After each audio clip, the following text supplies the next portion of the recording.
مولا کے عظیم ترین صحابی اہل بیت میں شامل ہیں. اور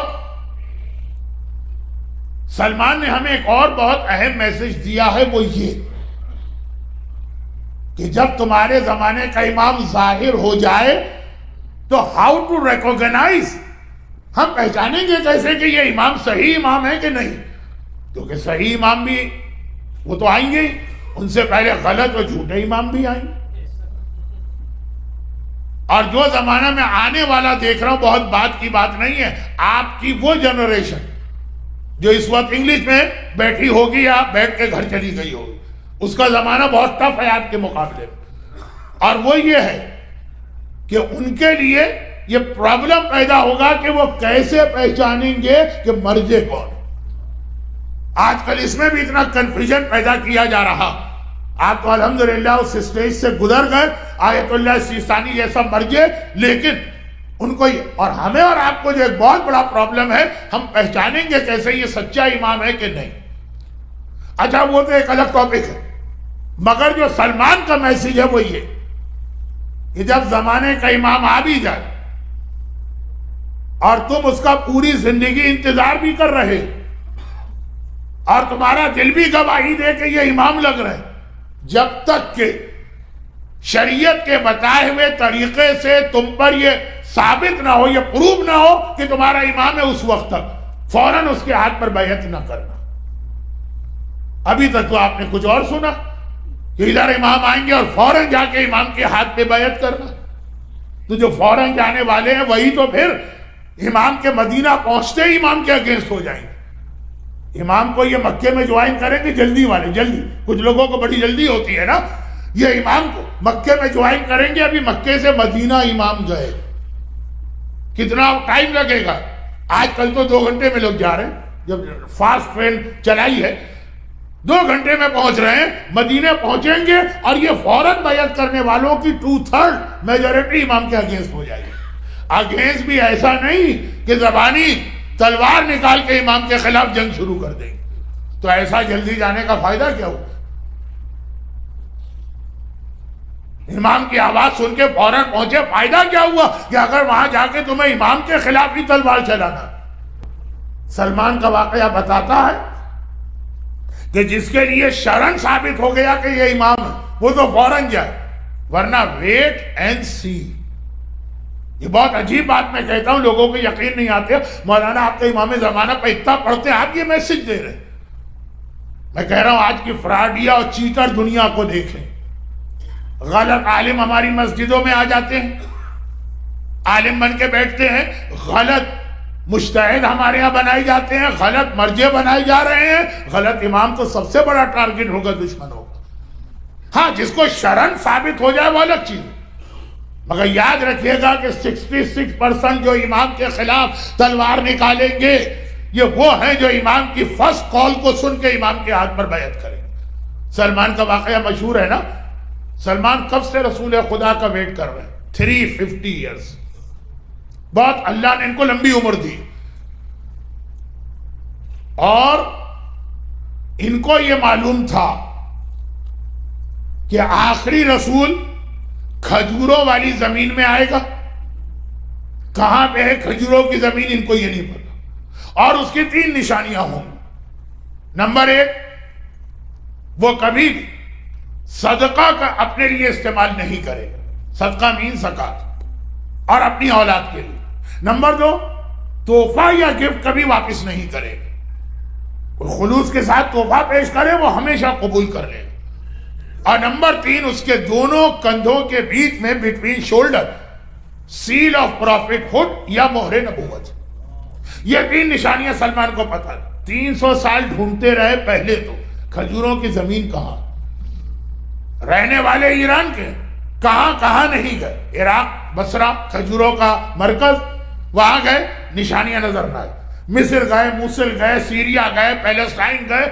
آخر میں کسی نے پکڑ کے ان کو غلام بنا کے مدینے میں بھیج دیا. مدینے پہنچے، اوہو یہ تو وہ ساری نشانیاں، یہ تو کھجوروں کی زمین، کھجوری کھجور مدینے. آپ نے عمرہ اور حج کیا ہے تو باغ سلمان کی زیارت بھی کی ہوگی. ویسے تو سعودی حکومت پابندی لگا دیتی ہے وہاں نہیں جا سکتے ہیں، لیکن کچھ لوگ پہنچ جاتے ہیں۔ باغ سلمان کھجوروں کی زمین، اپنے آقا کے کھیت میں کام کر رہے ہیں، غلام بنا کے بیچے گئے۔ غلام نہیں ہے، جس قافلے میں جا رہے تھے ڈاکوؤں نے حملہ کیا اور ان کو بھی پکڑ لیا۔ اب ان کا تو کوئی سرپرست بھی نہیں ہے، دوست بھی نہیں ہے، ساتھی بھی نہیں ہے، غلام بنا کے مارکیٹ میں لا کے بیچا، مدینے پہنچے۔ اور جب مدینے پہنچے تو آقا اپنے کھیت میں کام لے رہا۔ باغ سلمان آج بھی مدینے میں موجود ہے۔ باغ تو ختم ہو گیا اس جگہ، ایک دن اچھا وہ باغ آج مدینے کے اندر ہے، 1400 سال پہلے مدینے سے باہر تھا۔ یہ مخیرق کی جو پراپرٹی ہے اس میں شامل ہے، جو کل آیا تذکرہ۔ آج سارے صاحبان ایمان وہاں رہتے ہیں۔ جب میں لے جاتا ہوں اپنے قافلے کو باغ سلمان، مولانا یہ کون سا علاقہ؟ میں نے کہا پوچھ کیوں رہے؟ کہا ہاسپٹل کا نام ہے الزہرا ہاسپٹل، اسکول کا نام ہے امام حسن اسکول، وہ سامنے والے یونیورسٹی کا نام ہے امام حسین یونیورسٹی، مدینے میں۔ اور آج کے زمانے میں دشمنان اہل بیت کے گڑھ میں تو بتانا پڑتا ہے کہ سارا آج بھی یہاں پہ شیعہ رہتے ہیں۔ بھئی یہاں کیوں رہتے؟ کہا مخیرق نے پراپرٹی رسول کو دی تھی اور رسول سے یہ سادات کرام اولاد میں میراث کے طور پہ منتقل ہوئی، تو آپ جائیں گے مزہ آ جائے گا آپ کو۔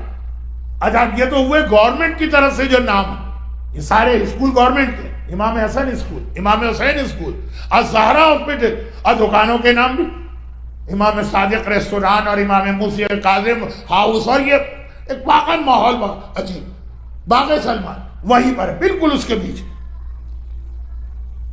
ایک بار کام کر رہے ہیں کھیتوں میں، مدینے سے ان کے آقا کا دوست آتا ہے۔ اب دونوں بیٹھ کے باتیں کر رہے ہیں، گپ شپ۔ آپ حضرات بھی باہر بیٹھ کے وہ چائے کے قریب بہت ساری باتیں کر رہے ہوتے ہیں، میں تو سنتا ہی نہیں ہوں، سلمان فارسی سن رہے ہیں۔ آقا نے کہا بھئی تم مدینے سے آ رہے ہو، سٹی سے، وہاں کیا حالات ہیں؟ آج آپ کو پوچھنے کی ضرورت نہیں، آپ کے پاس واٹس ایپ ہے، آپ کے پاس اسمارٹ فون ہے، آپ کے پاس انٹرنیٹ ہے، لیکن اس وقت تو ضرورت۔ کہا مدینے والے تو پاگل ہو گئے۔ ہاں پاگل ہو گئے؟ کیسے پاگل ہو گئے؟ کہا مکے میں کوئی آدمی آیا، اس نے کہا کہ میں اللہ کا آخری رسول، حضرت موسیٰ کی طرح سے اللہ نے مجھے بھیجا۔ مدینے میں وہ آج آیا ہے، پورا مدینہ اس کو ویلکم کر رہا، جان نہ پہچان، میں تیرا مہمان، نہ کوئی رشتہ، نہ کوئی ناتا، نہ کوئی ٹرائبل کنیکشن، اور سب اس کو اپنا مہمان نہیں، اپنا آقا، اپنا بادشاہ بنا لیا۔ اب وہ دونوں یہودی مذاق اڑانے لگے، ان کو تو موقع مل گیا، سلمان کے کان کھڑے ہوئے۔ کھجوروں کی سرزمین پہ آخری نبی آنے والا ہے جس کا میں انتظار کر رہا تھا، یہ تو آ گیا، لیکن نہیں، پہلے کنفرم کرنا ہے۔ ویک میں ایک دن ان کو آف ملتا، اب جو آف ملا سیدھا مدینے میں۔ اچھا پیغمبر کا چہرہ ہی ایسا، آفتاب آمد دلیل ہے، آفتاب سورج کا نکلنا ہی سورج کی سب سے بڑی دلیل۔ پیغمبر کا چہرہ ہی سلمان کو بتانے کے لیے کافی ہے کہ سچے رسول ہیں، مگر شرعی طریقہ۔ تھوڑی سی کھجوریں اپنے آقا کے کھیت سے لائے تھے اس کی پرمیشن سے، اور پیغمبر کی خدمت پہ پیش کی اور کہا کہ یہ میں صدقہ لے کے آیا ہوں۔ پیغمبر نے لے لیا، اور اس کے بعد تمام اصحاب میں ایک ایک دو کھجوریں تقسیم کر دی۔ سلمان چلے گئے، پہلی نشانی پوری ہو گئی۔ نیکسٹ ویک پھر آ رہے ہیں، چھٹی کا دن آف، کھجوریں لے کے آئے، پیغمبر کے سامنے پھر رکھی۔ لاسٹ ویک کی کھجوریں بڑی ٹیسٹی تھی، اصحاب رسول کو اب تک یاد ہے یہ آدمی بہت ٹیسٹی کھجوریں لے کے آتا، آج پھر اتنی کھجوریں لے کے آیا۔ اب سب کو یہ ایکسپیکٹیشن ہے کہ اس میں سے ہمیں کچھ ملے گا۔ سلمان نے کہا یا رسول اللہ یہ میں گفٹ لایا ہوں، بس گفٹ سننا ہے۔ پیغمبر نے لے کے حجرہ فاطمہ میں بھجوا دیا کہ جاؤ، فضہ سے کہا کہ میری بیٹی کے حجرے میں لے جاؤ، کہا وہ خود استعمال کرے، حسنین کو دیں، علی کو دیں، اور یا کچھ بھی نہیں ملا۔ سلمان نے دل میں کہا دوسرے نشانی۔ تیسرے ویکینڈ پر جب آئے تو پیغمبر مسجد میں ہی نہیں، کہاں ہے؟ کہا آج ایک مسلمان کی ڈیتھ ہو گئی ہے، پیغمبر قبرستان کی طرف جا رہے ہیں اس کی جنازے کے ساتھ۔ سلمان بھی چلے، اور سلمان اب پیغمبر کے پیچھے پیچھے جا رہے ہیں، بار بار کوشش کر رہے ہیں کہ پیغمبر کے شولڈر کے بیچ میں دیکھیں، لیکن وہاں تو کالر وغیرہ ہے۔ خود پیغمبر نے پتہ نہیں کیوں اپنے کرتے کے کچھ بٹن کھولے اور کرتے کو تھوڑا پیچھے کیا اور کہا کہ پلٹ کے کہا کہ سلمان اسی کا انتظار کر رہے تھے نا، اسی کی زیارت کرنے والے تھے نا، لو تیسری نشانی بھی دیکھ لو اور آ کے کلمہ پڑھو۔ سلمان نے پہلے تو مہر نبوت کو بوسہ دیا، پھر سامنے آ کے پیغمبر کے ہاتھ پر بیعت کر کے کلمہ اسلام پڑھا۔ ایمان کے 10 درجے ملے، مگر کب؟